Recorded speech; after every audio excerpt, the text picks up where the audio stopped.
Hello everyone, and welcome to Retail Archaeology. In this episode, we'll be taking a look at the Boulevard Mall in Las Vegas, Nevada.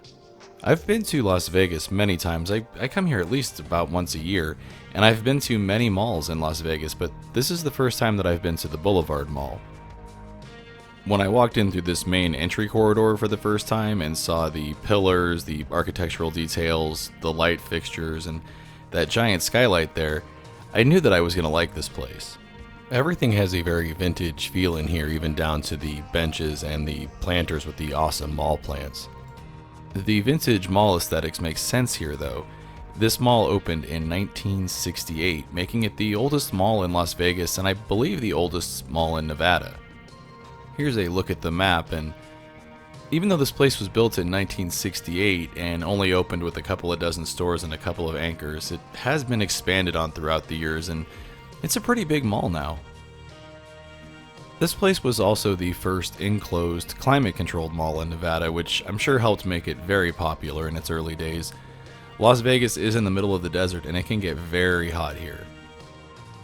From what I've read, this mall was very popular with tourists during the first part of its life, but then as Las Vegas grew and more malls and things popped up on the strip closer to where all the big hotels are, this place became less popular with tourists. A lot of the big hotel and casinos on the strip, like Caesar's Palace for example, have their own big shopping malls attached to them now, so I could definitely see less people, tourists specifically, venturing from the strip, over to here, even though it's only about 10 minutes away. Over to the left is the food court, and since we've walked our way over here, let's go ahead and take a look at it. I like the food courts in the malls in Vegas because a lot of them have neon signs, and I'm a huge fan of neon. There aren't, however, a lot of national mall food court chains in here. A lot of this looks like locally owned stuff. They've also got an area over here for Dixie Dooley's free magic show. I bet that's fantastic.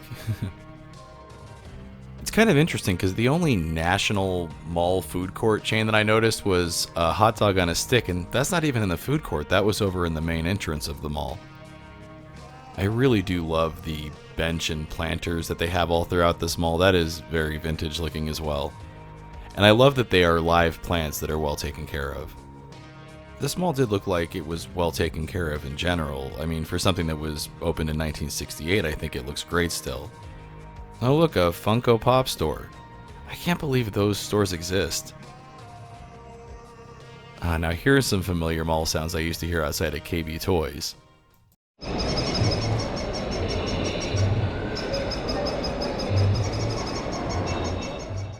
When I started reading things about this mall, I saw a lot of reviews saying that this place was a dead mall or that it was dying.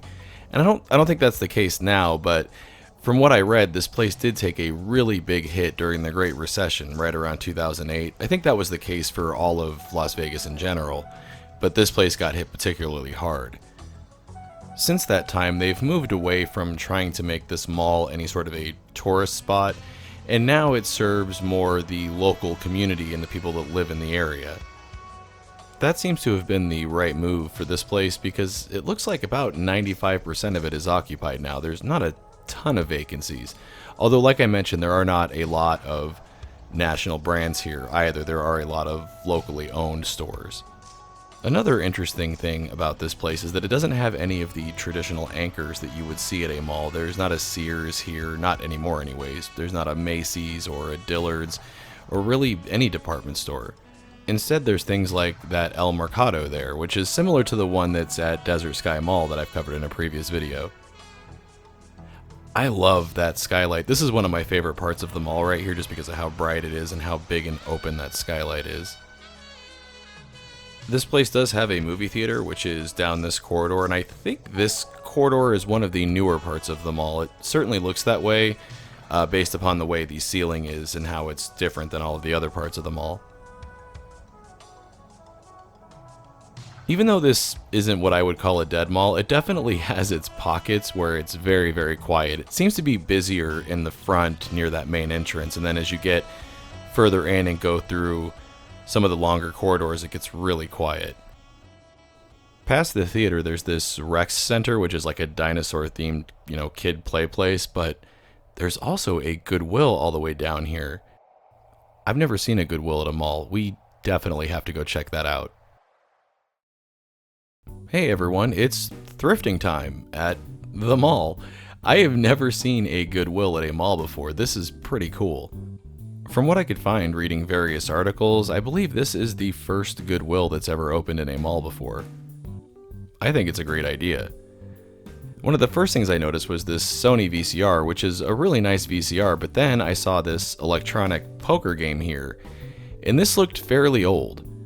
It's from NTEX Electronics, and I'm a pretty big fan of little electronic handheld games, and this being a poker game, I think this is probably the perfect souvenir from Las Vegas, so I'm definitely going to grab this. Speaking of Sony stuff, they also had quite a few of these Sony Dream Machine alarm clocks. If I didn't have a slightly older version of one of these, I probably would have grabbed one of those. And here we've got a Panasonic call blocker. I've never seen one of those before. What was really awesome though was I found the box for the electronic poker game. I'm glad I found this because when I flipped it over and looked at the back, I was surprised to find that this is from 1979, so it's even older than I thought it was. This Wheel of Fortune board game caught my eye just because of the Tyco logo. I didn't know Tyco made board games. That's not something I remember from when I was a kid. I associate Tyco more with radio-controlled cars and those slot car track sets. But apparently Tyco was also making board games in the early 90s. Speaking of the early 90s, here's some baseball card sets from the early 90s that I found. I remember seeing these kinds of things in Kmart when I was a kid, and I'm even pretty sure that I bought a set similar to one of these back then. But basically you got a little guide and then you also got a bunch of baseball cards. Apparently these are the 100 hottest rookies here for 1991 and 1992. This one's in a little bit better condition. The baseball card part of the packaging hasn't been folded over. But this is something that's really cool to find, especially that it's gone unopened for this many years. Well, that was fun. I got to do a little mini episode of Thrifting Time within one of my mall videos. I really do love this place. Things always seem to be changing in Las Vegas, so it's nice to see that this little part of, vintage Las Vegas still exists, even if it has been updated over the years. I think they did a tasteful job in those updates. A lot of this place's character seems to have carried on throughout the years and all the different renovations. Hopefully this place is still able to survive for many, many more years. It does seem like traffic is a little sparse here though, especially for a Saturday afternoon. But I mean, look at those columns and that skylight. There's really not a lot of malls left that look like this. Now let's take a closer look at El Mercado there. I love exploring these kind of markets, and like I mentioned earlier, it's similar to the Mercado de los Cilios that's located at Desert Sky Mall in Phoenix, Arizona. These are kind of like a little mini mall within a mall. They're usually built out in an old anchor store building, and they usually cater to the local Hispanic community. You can pretty much find anything in these markets, from clothing and apparel to insurance services to hair salons. This one even has a bar, which I don't think I've seen in one of these markets before. Usually they do have their own little food court though, and this is usually where I choose to eat whenever I'm at a mall that has this kind of market. These little mom and pop food courts always smell amazing, and they're not hard to find in these markets just from the smell. I think this is an excellent use of an empty anchor building. They're really neat because it gives local businesses an affordable place to set up shop, and you can always find something interesting in these markets. You can also always find something really delicious to eat. Let's head back out into the mall. I think out of all of the malls that I've been to in Las Vegas, this is now my favorite. A lot of the malls that are attached to the big casinos and stuff almost feel kind of claustrophobic, but this place certainly doesn't. I ended up spending a couple of hours here just walking around and checking things out and filming. I really do love Las Vegas and the Strip and all the glitz and commotion and everything, but this place actually provided a nice respite from all of that. Even though I was in a shopping mall, I actually felt less sold to and marketed to than I do in other places throughout Las Vegas. Also, so much of Las Vegas has been torn down and rebuilt over and over again. It's nice to see something that's been here since the 60s. Something I was happy to find was these old pictures. I'm not sure when these date back to, but this is obviously very early in the mall's life. You can see the former Pennies there, and there were even fountains in here at one time. I wish the fountains were still here.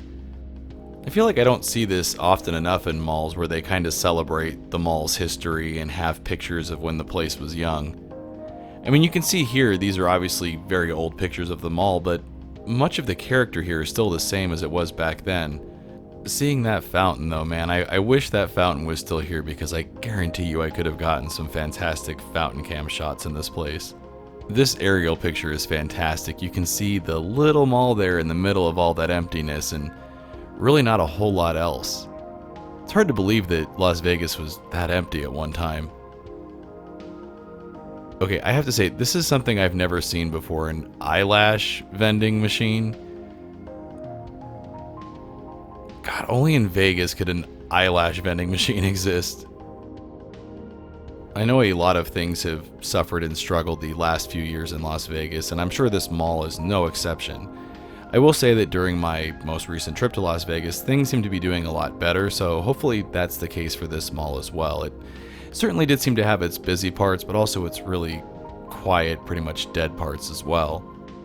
It's pretty common for old things to be torn down and replaced in Las Vegas, so hopefully that's not the case for this mall anytime soon. Now that I've had a chance to check this place out and it's on my radar, I'll definitely be visiting every time that I'm in Vegas moving forward. I think it'll be interesting to see how this place does in the future, especially with it no longer focusing on trying to attract tourists and more being focused on serving the local community around the mall. While this place didn't look like it was doing fantastic, I have to be honest with you, I went to a couple of the other malls in Las Vegas and they didn't seem to be doing that great either. There's a lot of stuff to see and do in Las Vegas now, so I imagine maybe shopping isn't real high on the list of priorities of a lot of tourists anymore. So hopefully trying to serve the local community will keep this mall going. But what are your thoughts on the Boulevard Mall in Las Vegas, Nevada? Is this a mall you've been to? Or did you grow up going to this mall during its heyday? I'd love to hear about your memories of this place down in the comments below. As always, everyone, thanks for hanging out at the mall with me.